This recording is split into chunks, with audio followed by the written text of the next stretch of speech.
अस्सलाम वालेकुम। एक क्विक वीडियो मैसेज की शक्ल में ये खबर मैं आपके लिए रिकॉर्ड कर रहा हूँ। सरदार अयाज सादिक के हवाले से इत्तलात आ रही हैं कि उन्हें गिरफ्तार कर लिया गया है।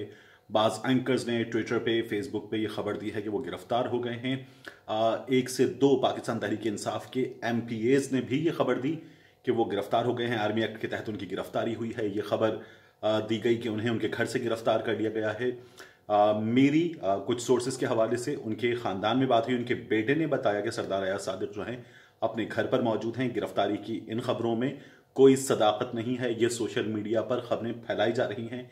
इन खबरों में कोई सदाकत नहीं है।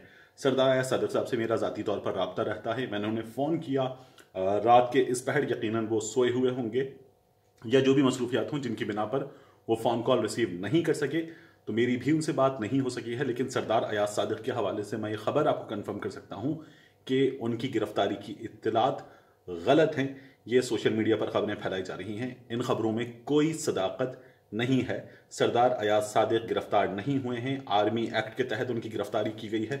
ये खबरें जो फैलाई जा रही हैं ये सरासर गलत हैं। फिल वक्त इन खबरों में कोई सदाकत नहीं है। बाज़ ज़रा ये कह रहे हैं कि एक पर्चा दर्ज हुआ है, उस पर्चे के तहत गिरफ्तारी हो सकती है, लेकिन वो पर्चा जो है वो भक्कर के एक शहरी की जानिब से दर्ज करवाया गया है।